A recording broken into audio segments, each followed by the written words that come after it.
All right, what's up, guys? So, I wanted to start this episode off by saying thank you to everybody who shot out questions last week. If you haven't seen that episode yet, you can check it out on YouTube or on the podcast. It is just basically me answering a bunch of submitted questions about training, exercise selection. There was a lot of kettlebell stuff on there. I'm probably going to do another episode coming up pretty soon on like powerlifting and raw strength. You guys know that I've been into kettlebells a lot lately. Don't forget that I got a heavy powerlifting and strongman background. You're going to see a lot of that stuff coming out pretty soon too. So thank you everybody that submitted questions there. Thank you to everyone listening right now or watching right now, because without you checking this stuff out, this would still exist. It would just be out there to nobody. It would just be silence. So thank you for checking this out. I super appreciate you. And I hope that I can bring some value today to you with this podcast. So this last week, I put out another question on Instagram, and I put it out on Facebook, and I was just taking people's questions on nutrition and supplementation, because I've also got a heavy background. I'm precision nutrition certified. I used to do nutrition coaching. I was head of nutrition services back in New York, and it's something that I don't really do a ton of anymore, nutrition coaching, just because I personally believe that being a good nutrition coach is really just being a good lifestyle coach, and it really has to do with accountability, because everybody knows that like chicken and rice and broccoli and all that is good for you. Everybody knows that ding dongs and ho-hos are probably not. So really what they need is less of somebody to tell them like, hey, these are the things you should eat, and more of you should just go ahead and do it. So with that being said, I'm going to go ahead and get into the nutrition episode of the podcast. Here we go. Welcome to Bare Bones Radio. I'm going to start off with a question from Chelsea. Chelsea is a yoga instructor and also a member here at CrossFit SoCo. And if you haven't checked out the hot sauna stuff that they do downtown, if you're local, check it out. It's super cool to stretch. I talked about this on my last podcast, to stretch when it's super hot out. It's pretty awesome. She asks, something I've wanted more info on lately is timing of pre- and post-workout nutrition. What to eat, macro-wise, and when to eat it. I wanted to start today with this one because I feel like this is super important. I'm going to preface everything I say, and I'm probably going to say it multiple times, that nutrition depends. It really depends on you. Everybody is completely different when it comes to what's going to work really well for them, but there are some underlying factors. So her question was pre- and post-workout nutrition. Now, I'm going to take this in two different directions. The first is going to be if you are training and lifting because you want to get big and jacked and stronger and put on size, then your pre- and post-workout nutrition is going to look a lot different than if you're doing it for like just athletic development, or if you're doing it because you just want to drop some LBs, right? So I'm going to start with drop some LBs. Most people want to come into the gym. They're like, hey, the gym is cool. I love doing it. I'm held accountable. I just want to look good naked, right? So how do we look good naked with pre- and post-workout nutrition? How does that help us? First off, I would say don't be afraid to invest in your training, okay? So if you're coming into the gym and you're like, man, I'm here to like burn calories and I want to get super lean and shredded, getting super lean and shredded has to do with your overall nutrition throughout the day. Okay, are your calories low enough to get you there? But also, maintaining muscle mass, okay, keeps your metabolism up. So you want to make sure that while you're in the gym and you're doing things to keep the muscle mass up, okay, your nutrition reflects that. So if you come in and it's like 11 a.m. and you're going to hit this killer workout, this Metcon, whatever, lift, and you don't have any calories in your body, you're probably not going to get the best workout. Okay, so don't be afraid to invest in your training, meaning eat something before you come in. Now, we can look at macro-wise, what macro gives us energy, realistically, unless we're on like a ketogenic diet, that's going to be a carbohydrate. Okay, and out of all carbohydrates out there, I'm sure a lot of people have heard of like there's complex carbs and there's simple carbs. That just means like how easy it is for your body to break it down. Okay, how available is that energy? And the simpler the carb, the more available it is. That's why runners have those like goo packets. That's basically just sugar that's super absorbable, like a glucose, basically, like a diabetic would have. And it's a fast absorbing sugar, and your body uses it for energy. It's what it wants for energy. So use that to your advantage, that knowledge that if you're going to come in and train, you're going to want some fast energy. So personally, I like a banana before training, applesauce packet, an apple, stuff like that. And we're talking like 30 minutes before, because it gives me a little boost of energy. It might be like 15 to 25 grams of carbs, which isn't a ton, but that energy is going to be used immediately and you've invested in your training. Now your training is going to be kicked up a notch because you feel that much better and you're going to get after it more, right? Chances are, if you're listening to this or watching this, you are not the kind of person that is a cardio bunny, and you're probably not on a treadmill or on an elliptical all day long. You can see like the gym that is behind me here. A lot of us hang out in places like this and do things that are super functional. So we know that whether we've read the science on it or not, we know that this type of training lends itself to what we call a greater post-workout exercise, oxygen consumption, all that nonsense that is sciencey. Basically, it just means that working out like this burns calories at a higher rate longer than being on the treadmill. We know that, and we've experienced that. So it would stand to reason that the better workout you get and the more intensity you can bring, whether it's like weight-wise or you're just feeling good and you're going to move faster and get more work done, right, you're going to burn more calories later on. So you've invested in it by taking those calories ahead of time to get a better workout, which then basically is here where I'm going there. So that would be pre-workout nutrition. We could back up a little bit more with that and say that if you're going to eat a big meal, okay, and most of your meals should probably look like protein, veggies, and a carb, depending on time of day. We can get into timing a little bit too. You should probably do that like an hour and a half to 2 hours before, so you've got time for it to kind of like settle and like go down and go into the poop track and all that stuff, so that way you're not trying to like digest those things and you don't get any GI distress or like that rock gut as you're trying to lift or whatever, and then you run into the bathroom before the workout starts. Okay, so get that stuff sent through your system early on. I wouldn't take in a lot of fats unless you're on a ketogenic diet, which people are different. We'll talk about that too. I wouldn't take in a lot of fats directly before training because they take longer to digest and they'll sit in the gut.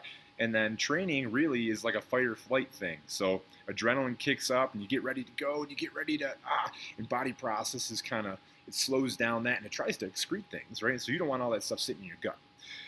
That was pretty in depth. But post-workout nutrition, okay? Recover. That's what it is. It also depends on the time of day. So we're still talking about the person that wants to come in and burn calories and get super lean and shredded and look like in the abs for summertime. Post-workout, you want to recover. Do you still need energy for your day? Okay. Is it 6 a.m. and you finish your workout and then you got to go about the whole rest of your day and be like mentally cognizant? You should probably get more carbs in you. Okay. Do they all need to be simple sugars? No. A little bit will probably help. Okay. Like another banana. Hear those noises. Ghosts in here. Anyway, another banana might help. So I like to make a shake that is, it's got a banana in it, it's got some peanut butter in it. I use whole milk in mine, and I use whey protein in mine.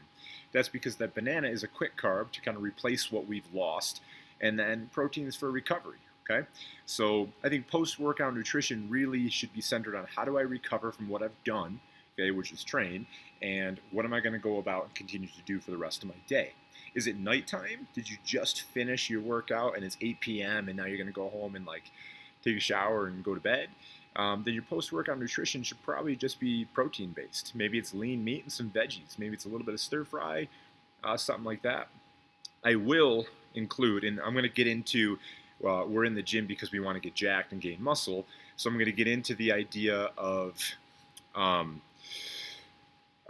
that post-workout window of opportunity. And I'm going to kind of skip around with questions a little bit here too, because it kind of goes hand in hand with some things that some other people have asked. Somebody had asked protein, like whey protein and protein supplements, are they necessary? There's this myth. So those of you that don't know, I used to work in a supplement company. I managed a supplement store for a friend, and I spent a long time in that industry learning about it and learning about like what works and what doesn't, and just trying to be as educated as possible so I could bring that stuff to you. And I will tell you that the supplement industry does a lot to try to convince us that what they have and what they deliver to you is absolutely crucial. And if you don't take it, you're going to like fade away. You're going to be like skinny fat for the rest of your life, and everybody's going to hate you. So not true. That's really just something they put out there to try to sell products, right? They're still in sales. So I'm going to tell you this whole idea of this post-workout window of opportunity where they're like, hey, your body can metabolize more protein right now. It can synthesize it a little bit better. You need to take in a post-workout shake immediately upon finishing your workout, or you're going to deflate into nothing and not have any muscles. Not true, okay? The reason they say that is because, yes, your body can synthesize a bit more protein at the time, but listen, like you got some time to recover. Okay? You're probably not going to come back to lift again for 24 hours, 36 hours sometimes. And if you're going to take the day off the next day because you're super sore, because you're trying to build muscle and recover, then listen, if you finish your workout and then you go home and then you take an hour and then you eat a meal that's high in protein, you're probably still good. Okay, so we are talking about pre-workout nutrition now for the people that want to gain muscle. You need to make sure that if you want to gain muscle, okay, all the effort that you put in, the work that you do, is leaving you telling your body to adapt to gain muscle, not I need to burn through the stuff that I have. That means we are in a caloric surplus. It means that we've eaten enough so that all of our energy needs are met. Okay, the energy needs of like lifting and squatting and deadlifting and all that, and our needs to create the energy to do those things are met. Okay, so that way, beyond that, the extra calories we take in, namely like the protein and all that stuff, can go towards creating muscle. I'm going to give you a real quick breakdown of this. You ready? You need energy to lift. Okay, if you don't take in enough food, aka energy, to do that, okay, carbohydrates to do that, the other stuff you take in, I don't care how high your protein intake is, your body will take that protein and it will turn it into a usable energy source. Gluconeogenesis, create new glucose. Glucose is carbs. Okay, it'll take that protein, chop off a nitrogen, make it into a usable energy. Then all of a sudden that protein is not available to be a building block of muscle and to help you recover. Follow? Track? Okay, so what we need to do is eat enough carbohydrates so our energy needs are met. So that way the protein that we're taking in can actually go ahead and help us recover. Which means that we probably don't need as much protein as we think, okay?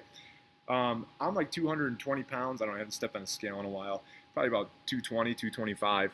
I try to eat a little over 200 grams of protein a day, okay? Because my carbohydrate intake is high enough and my fat intake is high enough that I've got enough calories to support my energy need, so that way the protein I'm taking in goes towards recovery. Okay, I don't need to eat 400 grams of protein a day. Body's not going to use all that. Okay, you're probably going to have a high nitrogen balance. You're going to be peeing some stuff out.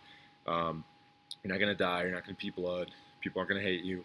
Okay, your food bill is going to be a lot higher because protein's more expensive. But eat enough carbs.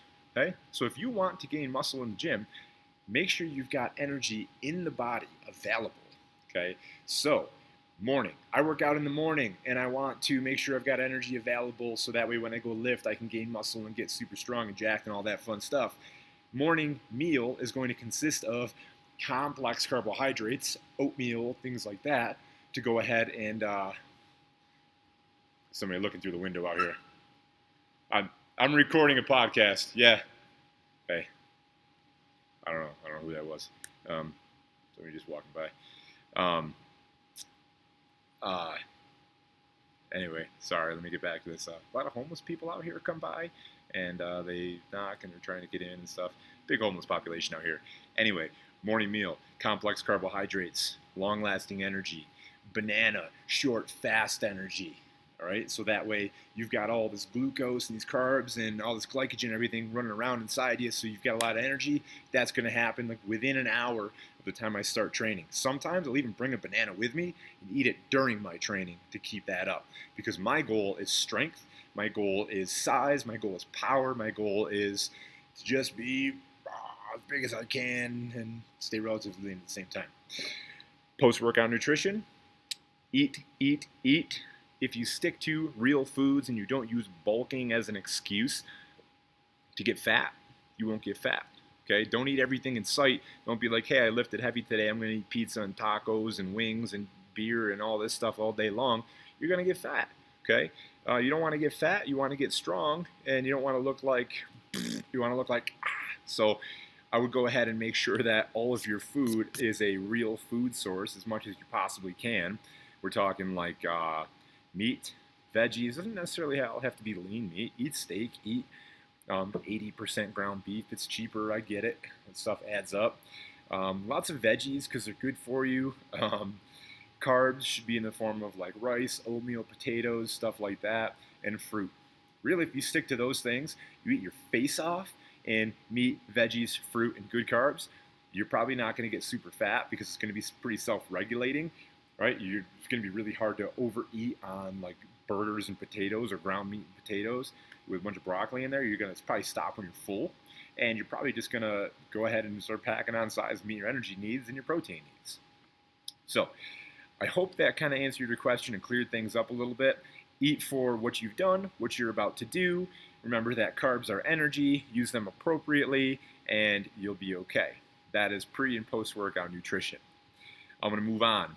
I want to talk about supplements now rather than later and get that out of the way because I know a lot of you are on this podcast listening now because of the supplement talk, and I'm going to be super real with you. All right? Supplements, in my opinion, are a waste of money for people who have not gotten down the basics. Okay? That being said, the basics are, am I eating the right kinds of foods? Am I not eating garbage? Am I eating them at the right times? Am I training appropriately? Am I sleeping enough, recovering enough? Am I,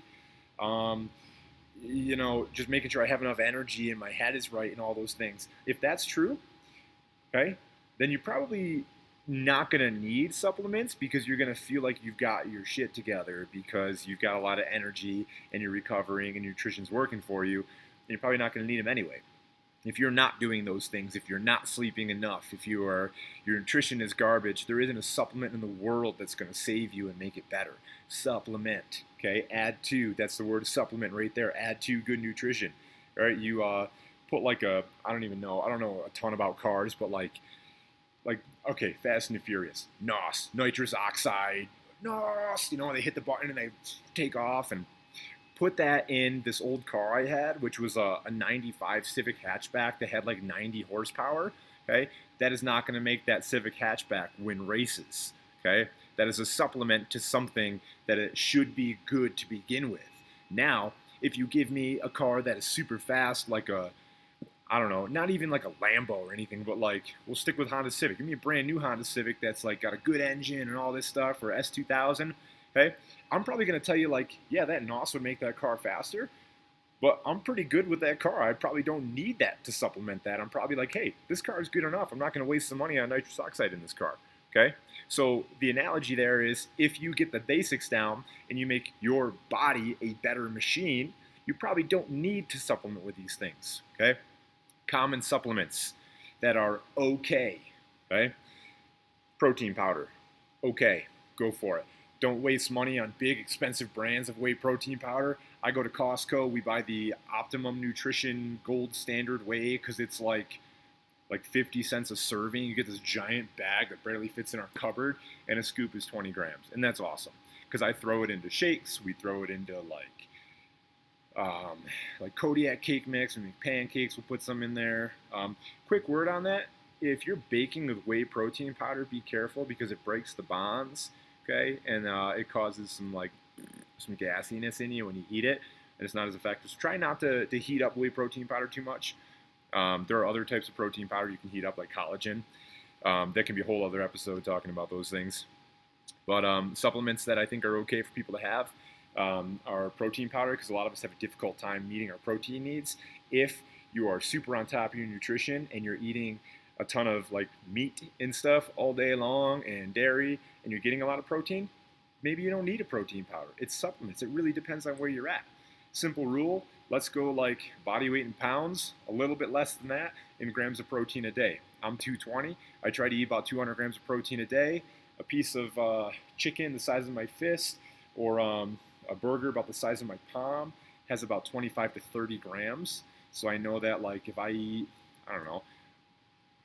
6 servings or something like that, okay, there's my quick math for you this morning on 1 cup of coffee. But I know that like I'm probably getting pretty close to my protein needs through meat, okay? Other supplements, okay? And the reason I got to this question, actually, I want to give a shout out to Ryan Murphy. He's on Instagram as McMurphski. Okay, dude is a Soflete HQ or a Soflete athlete. I met him actually at Rob Orlando's cert, which was a CrossFit Strongman. I had the opportunity to go kind of intern and help run that cert with him, and Ryan had come out from Massachusetts to take that in Connecticut, and it was cool. So I met him there, and then I actually met him again because he came to a competition that we hosted in New York. So we kind of connected on that. I've seen him open a gym, and he's been super successful. He's gained a ton of strength, and I asked him his questions, and what he gave me, and he was like, you know what you should talk about, dude? He's like, supplements. He's like, you ever seen that like starter pack where somebody's like, I just joined the gym, and now I've got everything under the sun that BSN makes, and I've got a free shaker cup that I'm going to walk around with, and a gallon of water. Those people that still haven't gotten the basics down but are relying on like sipping whatever pre-workouts and stuff like that, that's what spawned this question. It would spawn this chat about supplementation, because I feel like people are very, very misled by advertising. And advertising is there for a reason, because it sells products and it sells shit. And it's probably not worth it, okay? Pre-workouts, super high caffeine. Typical pre-workout, 300 milligrams of caffeine. Standard cup of coffee, like 95 to 120, okay? Now, I'll say this, a cup of coffee is like not the cup of coffee that I drink at this giant thing, but like a cup, you know, like an 8-ounce cup of coffee, typical serving, has like between, give or take, 100 120 grams of milligrams of caffeine in it. So if you drink a giant cup of coffee, you're probably getting about as much caffeine as these pre-workouts. Some of them go as high as 400 milligrams, which could be up to like 4 cups of coffee. It's crazy. I drink a lot of coffee, but like, man, I'm not in it for the caffeine. I'm in it for the flavor. I just love coffee. So I feel like that overdoes it. And I used to get these like, my heart's just like, man, what do I do? And it's like shaking in my chest, and it's like, and I was like, this is not good. I do not want to die an early death, and I don't want to have like AFib, and I don't want all these like things going on with my heart. It doesn't know what to do because all this like energy coming in through it. So I cut that out completely. The other things that are in there, a very typical one is niacin. So if you ever take pre-workout and you feel like the tinglies and you're like, oh, I feel it, it's working. What you're feeling is a flush sensation. That's what niacin does to you. And it creates that tingling feeling, and that is the I feel it compound that they put in there so that you'd be like, no shit, I feel it, it's working. What it's doing is working and making you feel that sensation, right? That's all it's doing for you, okay? So niacin isn't really anything that's like performance enhancing. The other thing would be beta-alanine. So beta-alanine might help a little bit. There hasn't been a ton of studies that I truly believe in that really make it worthwhile, but beta-alanine can help with like a little bit of muscular endurance stuff, but not enough to really spend the money on it, I believe. I think a banana is going to have a better result for that. The other thing they put in there is creatine, okay, or Crealkaline, or Creapure, or like Crea just made this shit up, or whatever, like some derivative of a creatine. Creatine monohydrate is the one supplement outside of food-based supplements that I will say will work. Now I repeat, creatine monohydrate, okay?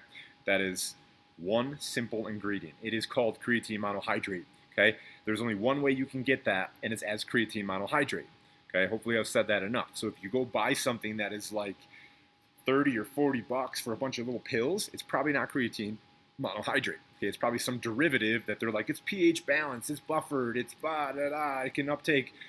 All that has not been studied, okay, as extensively as creatine monohydrate, which is a naturally occurring thing that we have in our body.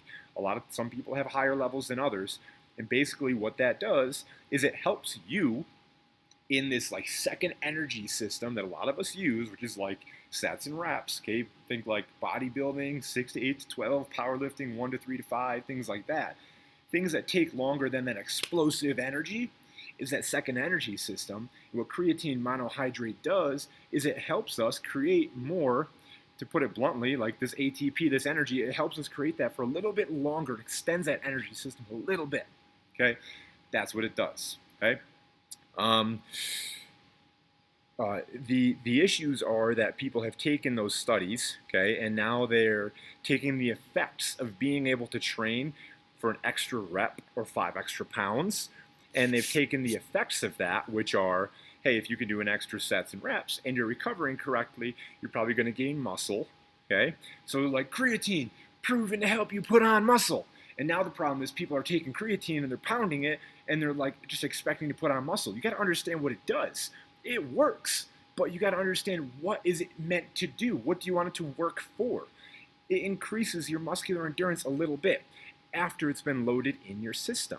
Okay, so that's another fallacy. People are like, dude, I took creatine today and I just felt wild and I got this awesome workout.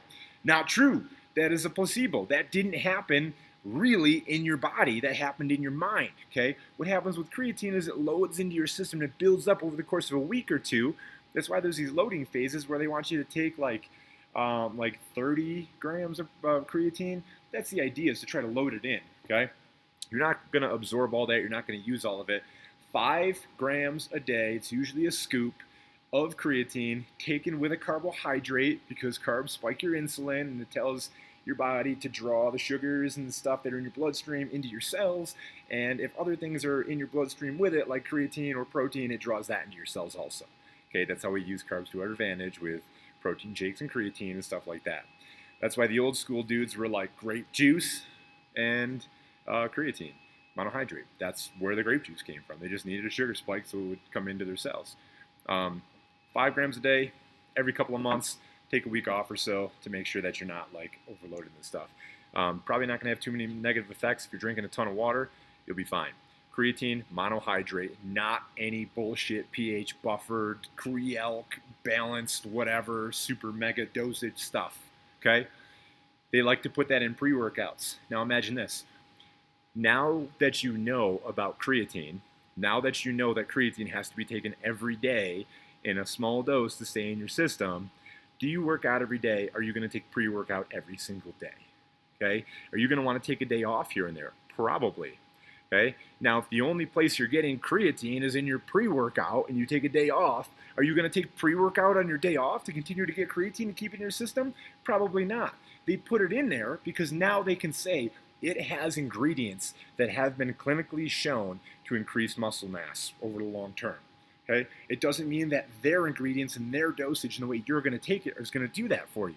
Okay? And this is the snake oil, smoke and mirrors stuff that happens in the supplement industry. They're not lying, but they're letting you deceive yourself.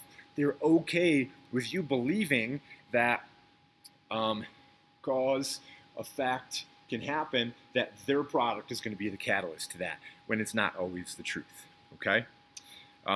So what I started doing is I started drinking coffee, and if I want creatine, I take creatine monohydrate. That's it. You know how much money I save from not taking pre-workouts?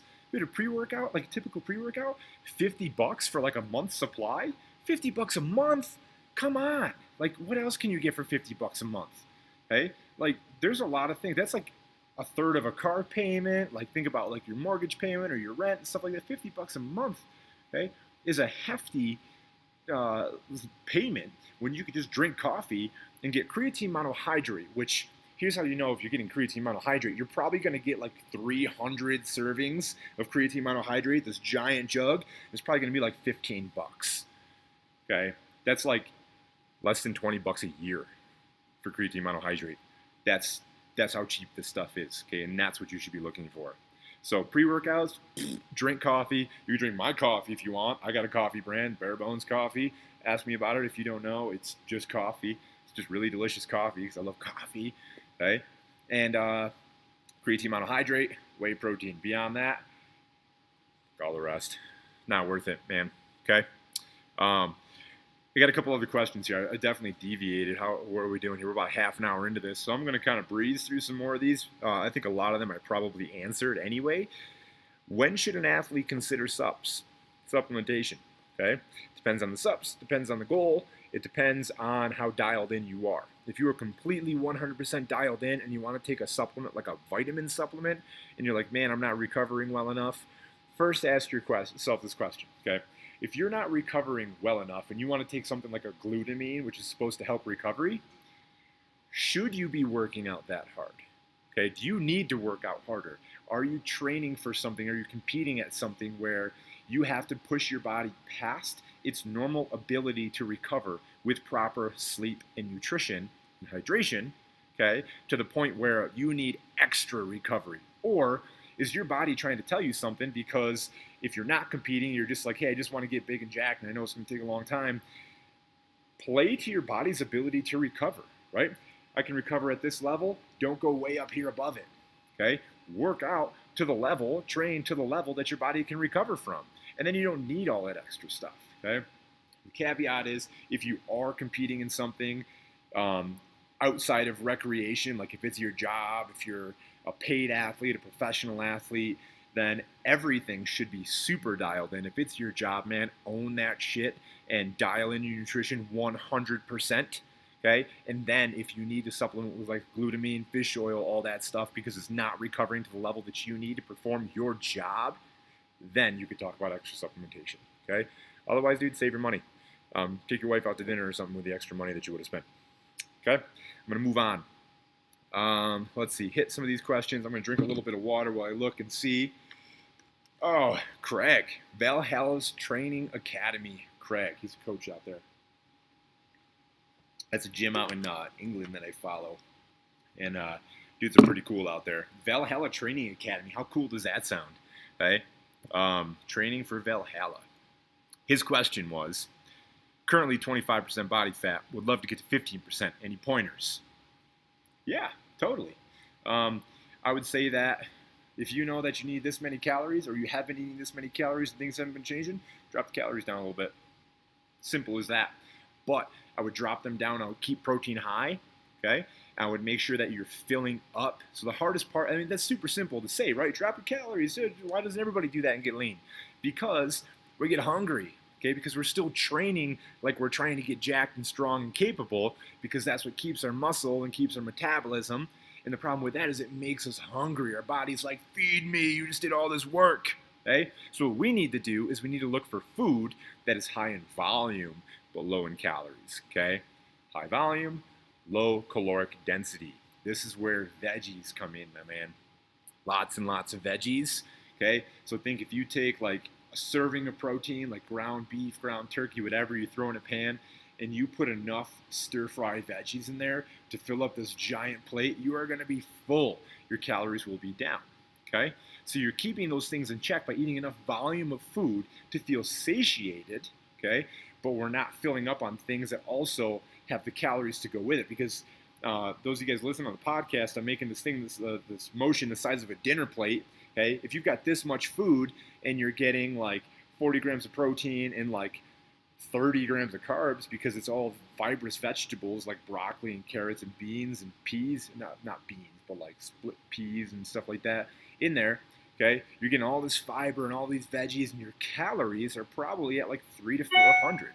Versus if you had a plate that size and you got this giant heaping thing of like potatoes and rice and all that stuff, the volume of food is the same, but you've taken in way more calories. Okay, volume of food should stay up while caloric density goes down, keeping the protein super high.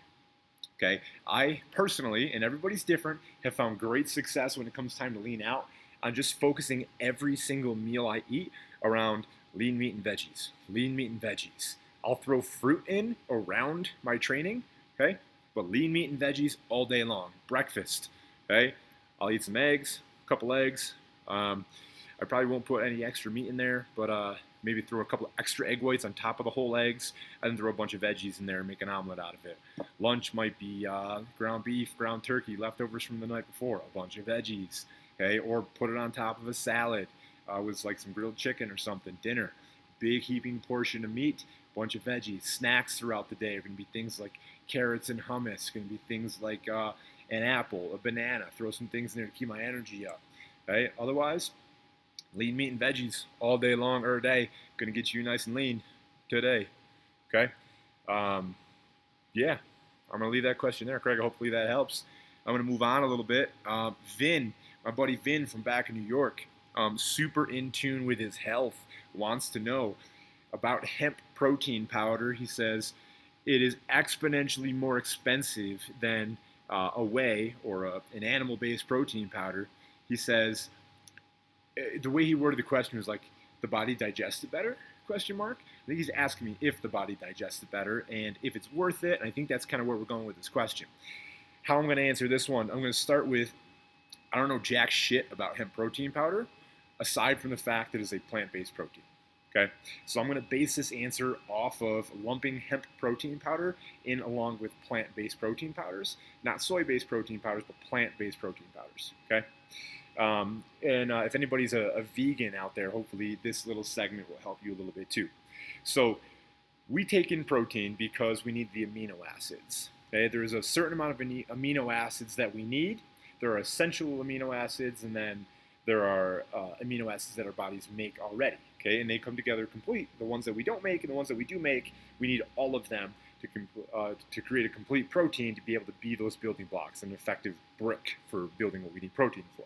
Okay, when we eat an animal-based protein, such as taking in a meat, dairy, eggs, fish, poultry, whatever, an animal-based protein. Now, whey is animal-based because whey is made out of dairy. Casein is animal-based. Egg-based protein, all that stuff is animal-based. It has a complete amino acid profile, meaning it has all of those little amino acids that our receptors want to take in so we can use that protein completely. Okay? The only issue with plant-based proteins is they often don't contain all of those amino acids together, so they are not a complete protein, which is why a vegan or plant-based protein will often have multiple kinds of plant, like pea protein, carrot protein, hemp protein, all those things mixed in together because they are complementary proteins. And with all of those together, they now have all of those amino acids. Okay? So I would be leery of a plant-based protein that is a single source because it may not have all of those amino acids. That's all. Okay? Otherwise, that's really the only issue and the reason why, from a protein standpoint, that an animal-based protein might be better than a plant-based protein. Okay. That being said, I know vegans. My brother's one of them. Rick Glue, if you're out there listening, another one. Sean LaPlante. You guys do it really well. You do veganism really well in being a vegetarian because they understand that they need complementary proteins. Like rice and beans have complementary proteins. Okay.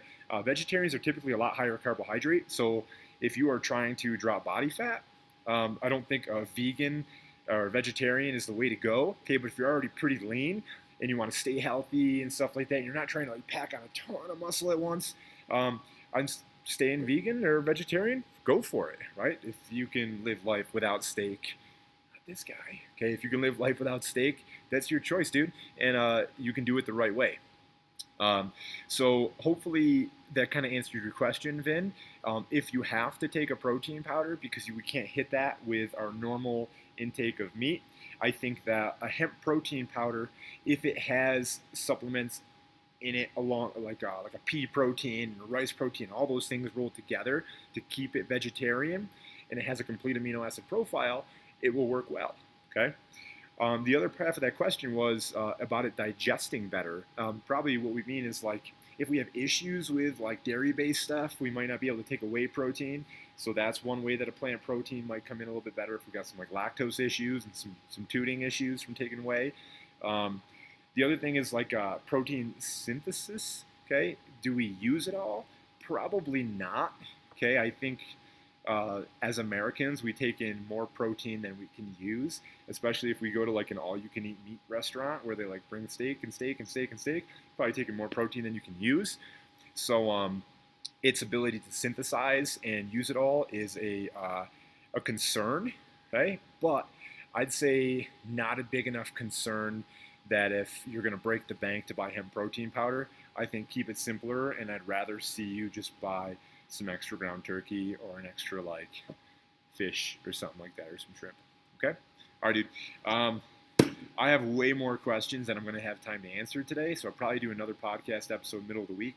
I'm going to go to my good buddy Adam Lawless, who just moved to Massachusetts from New York to take on a job with Vistaprint, pretty high up, which is pretty sweet. But Adam has always followed along with everything I've done. Thank you, dude. Really appreciate that. Like t-shirts, hats, programs, all that stuff, and asking really good questions. Adam had a ton of questions. A lot of them were training based, so I'm going to save them because I'm going to do another training episode and gear it towards like strength and building and power and all that stuff coming up soon. So Adam, I'm going to save the rest of your questions for that. But he's got a few that I think I can touch on here that have to do with nutrition. Let me just take a sip of water and scan down through the list here.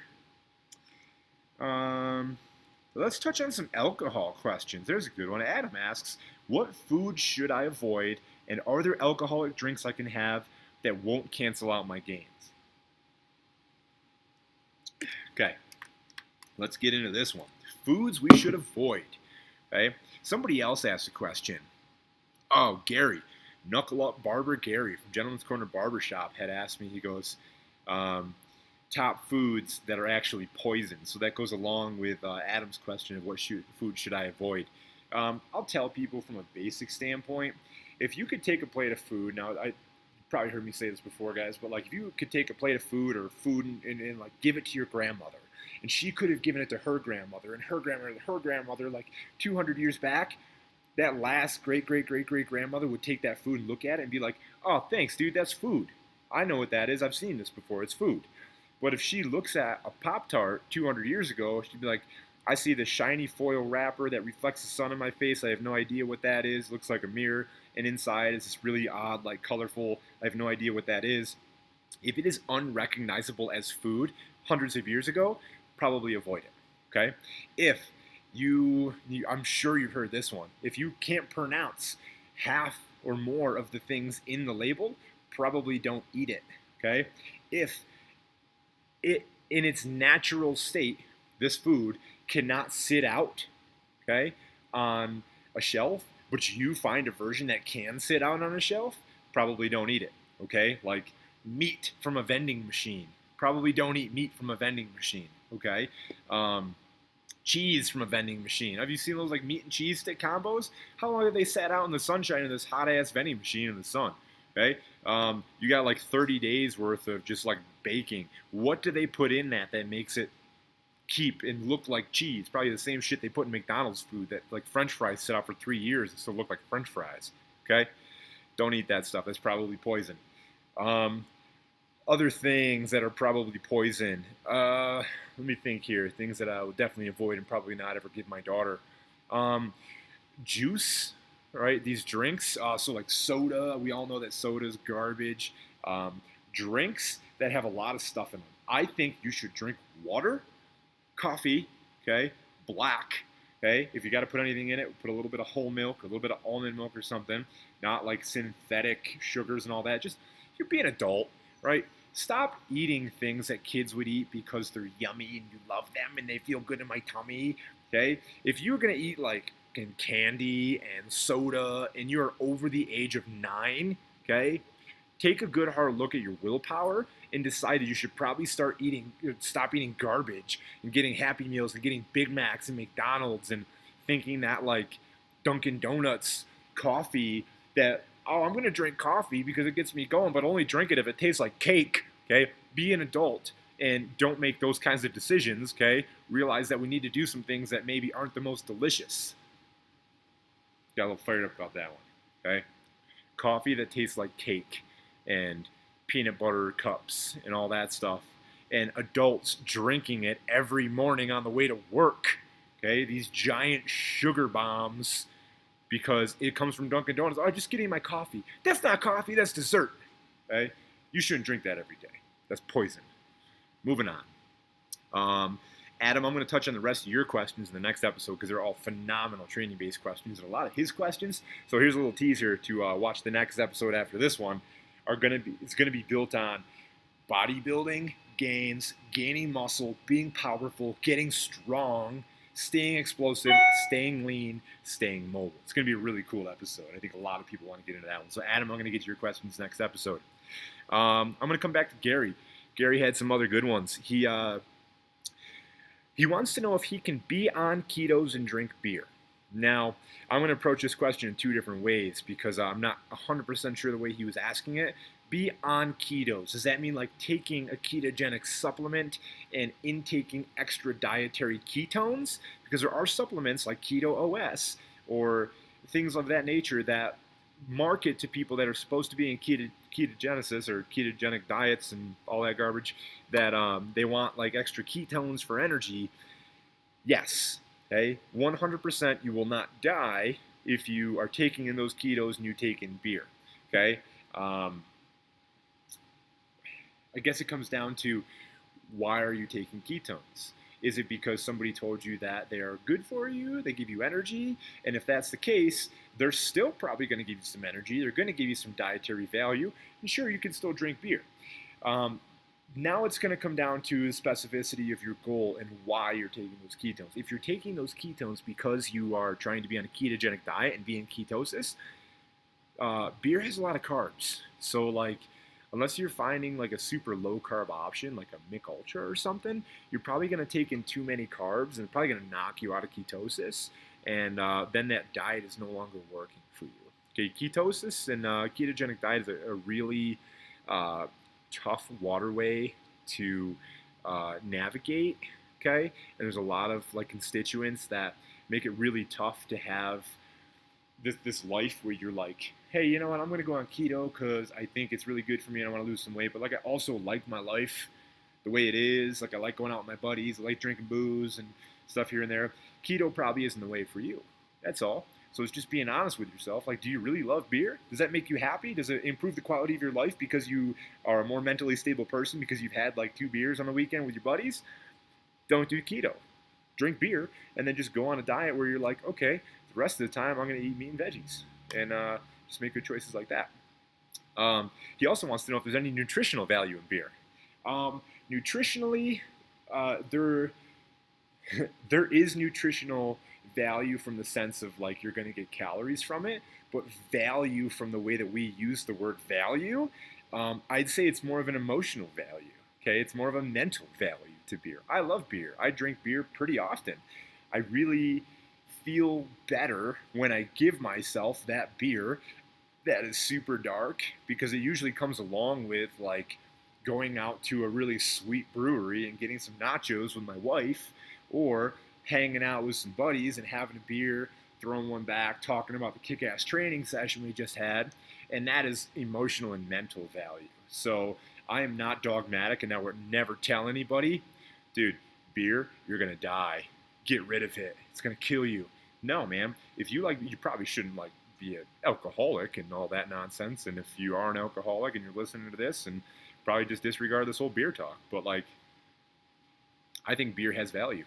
It has for hundreds of thousands of years that it's been around. I don't even know how long beer's been around. If everybody knows how long beer's been around, let me know. You know what I should do? I'm going to find somebody locally that runs a brewery, and I'm going to do an episode on my podcast all about beer, okay? And hopefully we'll drink beer while we do that episode. Hey, this one's going to be fun, so watch out for that one too. I'm going to find a brewery, and I'm going to do a beer episode, and I'm probably going to get tanked while I do it. So keep an eye out for that one too. That's going to be one you're going to want to watch on YouTube. But anyway, the value that beer has in society is phenomenal to keep people happy, to that emotional value and that mental value. Okay. He asked about plant-based being healthier and how can I still eat meat and be healthy. Gary, it sounds like somebody along the way has really convinced you that the only way to be healthy is the plant-based diet. I'm not going to disagree. I think that a plant-based diet is phenomenal, but it doesn't mean a plant-exclusive diet is the best way, okay? So I got good news for you, Gary. You can keep your beer, you can keep your meat, okay? Eat a lot of plants, eat some meat in there, probably more plants than meat, have an occasional beer to keep you happy, and you're going to be rolling pretty good, my man. All right, hopefully that helps, dude. Thank you for those questions. The last couple ones that I'm going to get into here today are from Bailey. She lives in Colorado. Met her because her and her twin sister did a canoe race alongside me and my 3 buddies that all did a canoe race, and they're just mutual friends. That 90-mile canoe race, which I'm really going to try to get back to New York for again this year. It was quite the experience to canoe 90 miles in 3 days with some dudes. But she asks, she's like, here's some female-based questions, ladies. As a woman, I'm always wondering how much protein I should be eating because I want to lose weight and not be bulky. What are your thoughts?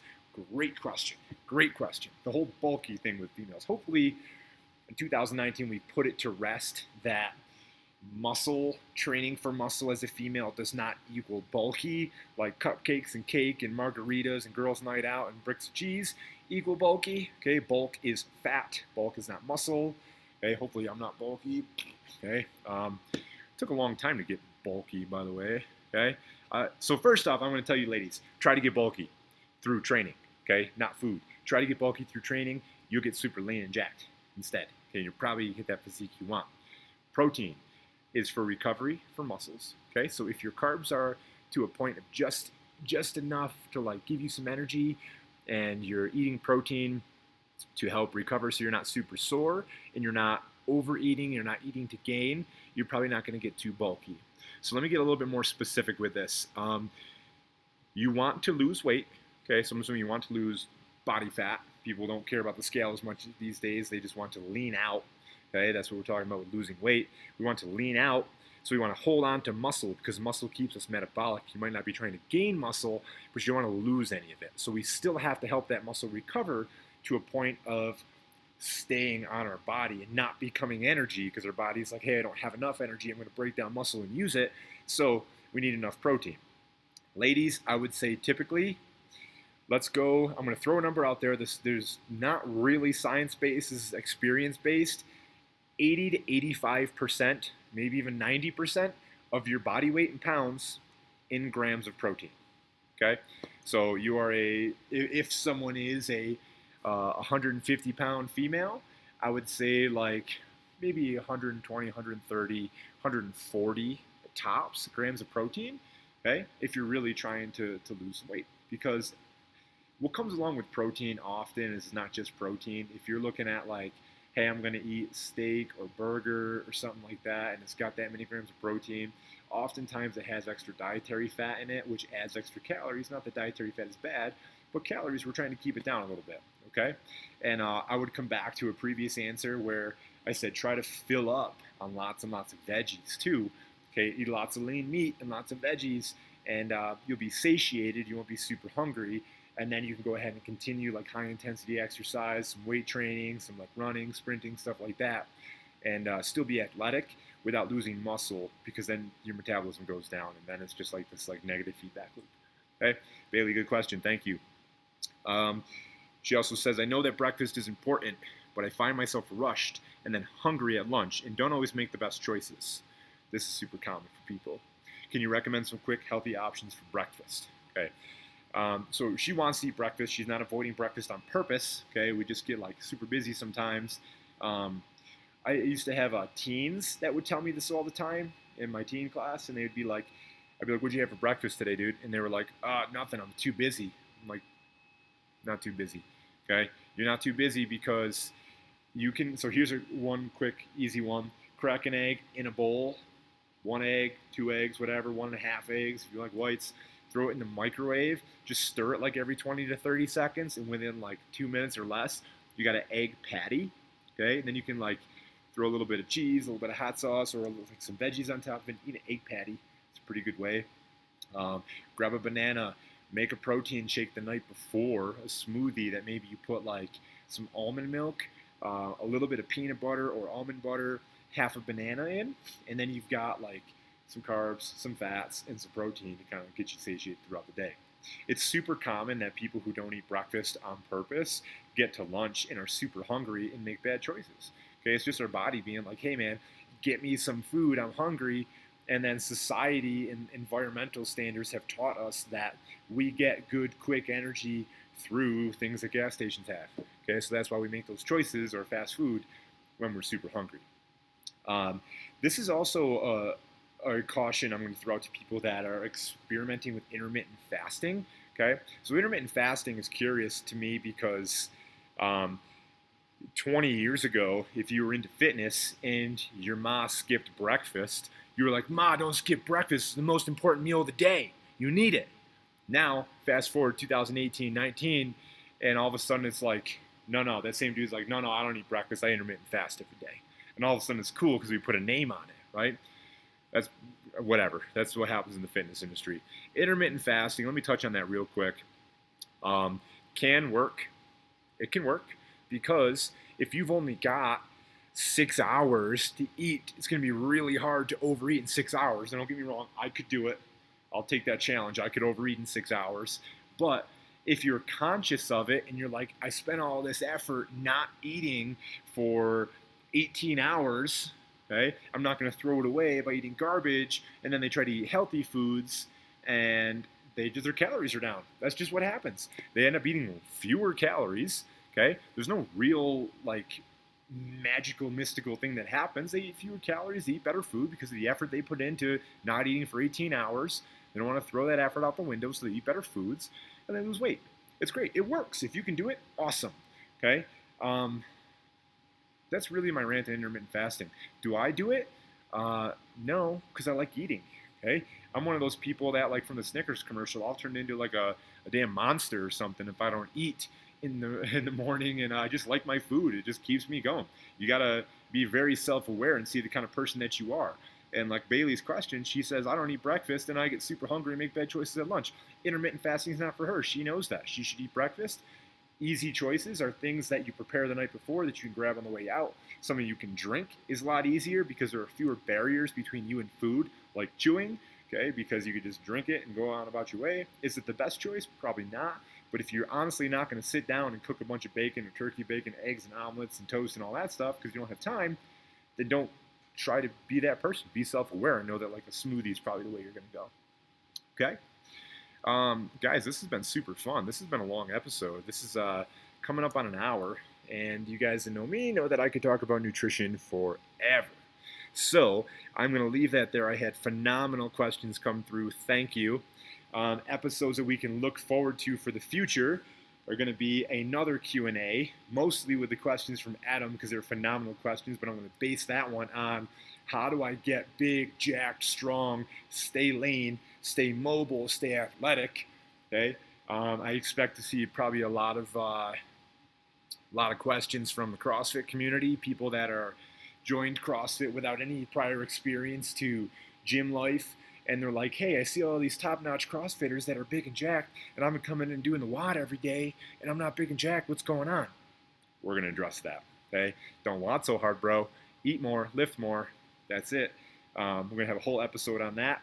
And also looking forward to that you guys heard me say it, just come to the epiphany that I want to do a beer interview. So I'm probably going to find a brewery here in Colorado. I mean, I could throw a stone in any direction and hit one. So I'll find a micro brew and maybe I'll do like a video tour of it and then sit and probably get half tanked and talk about beer in general, like the processes of making it, nutritional value, all that stuff, dark beer, light beer, and we can all learn about beer together. So that's going to be a super fun one. Other things that I got going on, if you're not on my mailing list, jump on my website, barebonestrength.com. Okay, right at the very bottom of every page, subscribe to mailing list. It's free. I give stuff away. I give lots of information away every time I do a new episode. I'm looking for questions. If I got new things coming out, I send them your way. I try to make it more value. I don't really ask you to buy a lot of stuff because I just want to have you have the best experience with strength and fitness and all that fun stuff. Subscribe to the email. If you are on YouTube right now, please subscribe to my channel. YouTube is super hard to grow. Super hard. I think I got like 24 people that follow that are subscribed. Everybody else just kind of finds it when I put the link on there. Please subscribe to YouTube. It would mean a ton to me. If you're on iTunes, subscribe. Leave a review. I could use a bunch of reviews. If it's not going to be a 5-star review, send me an email instead. Otherwise, you're on SoundCloud, subscribe. Follow my training, Instagram. I don't know, all this stuff that people could plug. If you found this, you probably know about all those things already. Okay, if you're watching me on YouTube, I'm gonna go and like do some farmers walks here because I want to pick up something heavy. I might even do a couple deadlifts. Maybe I'll make a couple quick videos. Maybe I'll put that on YouTube or on Instagram. Follow along, be a part of my Facebook group, and we'll share training stuff. Otherwise, I'm super excited about the future, and I hope you are too. I hope you guys have a phenomenal day, and I love you.